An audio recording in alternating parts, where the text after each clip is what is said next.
नुकत्याच झालेल्या महाराष्ट्र विधानसभेच्या निवडणुकीच्या निमित्तानं जवळपास संपूर्ण महाराष्ट्रामध्ये मी फिरून आलेलो होतो.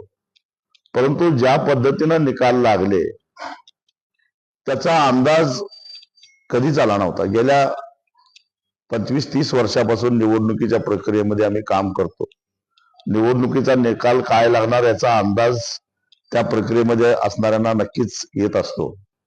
परंतु ज्या पद्धतीचे आता निकाल लागले त्याचा तशा प्रकारचं जनमत असल्याचं कुठेही जाणवलं नाही. जवळपास 93 मतदारसंघामध्ये झालेलं मतदान आणि मोजलेलं मत त्याचा ताळमेळ लागत नाही. ईव्हीएम मध्ये अनेक घोटाळे झालेले आहेत.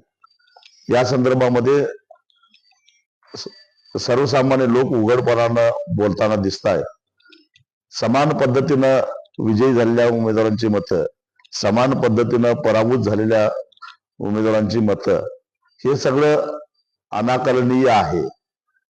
आणि ह्या ज्या शंका आहेत या शंकेला आधार मिळावा किंवा या शंका खऱ्या ठराव्यात अशा प्रकारच्या काही घटना सुद्धा आपल्या देशामध्ये घडलेल्या आहेत. मनोरंजन राय नावाचे एक ग्रस्त आहेत. त्यांनी 2018 साली मुंबई उच्च न्यायालयामध्ये एक याचिका दाखल केली आहे आणि त्या याचिकेमध्ये त्यांनी गेल्या 15 वर्षामध्ये 19 लाख ईव्हीएम मशीन गायब झालेले आहेत आणि त्याचा हिशोब लागत नाही असा दावा केलेला आहे. त्यांनी ईव्हीएम उत्पादन घेणारे भारत इलेक्ट्रिकल कंपनी असेल किंवा ईसीआय असेल, महाराष्ट्र निवडणूक आयोग, भारत निवडणूक आयोग, केंद्र सरकार यांना पार्टी करून ही जनहित याचिका दाखल केलेली आहे. 2018 साली याचिका दाखल होऊन सुद्धा भारत इलेक्ट्रिकल कंपनी असो किंवा ईसीआय असो यांनी साधं प्रतिज्ञापत्र सुद्धा दाखल केलेलं नाही. सुप्रीम कोर्टाच्या निकालाचा आधार घेऊन महाराष्ट्र निवडणूक आयोगानं ही याचिका खारिज करावी अशी मागणी केली.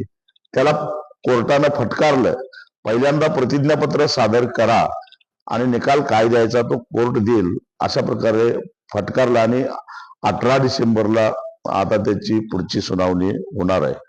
खर तर केंद्र सरकारनं या ईव्हीएम मशीनचा हिशेब द्यायला पाहिजे. 19 लाख हा आकडा काय लहान नाही.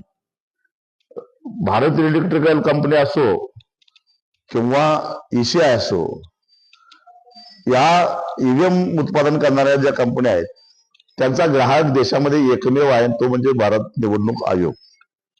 मग उत्पादन करणाऱ्या कंपन्यांना आपला हिशोब का देता येत नाही? खरेदी करणाऱ्यांना किती मशीन खरेदी केले, त्यातले खराब किती झाले याचा हिशोब का देता येत नाही? देश विदेशातील प्रत्येक घडामोडींचे लाईव्ह अपडेट मिळवण्यासाठी आता साम टीव्हीच्या सर्व सोशल मीडिया प्लॅटफॉर्मला लाईक, फॉलो आणि सबस्क्राईब करा. तसंच सर्व नोटिफिकेशनसाठी बेल आयकॉन प्रेस करायला विसरू नका.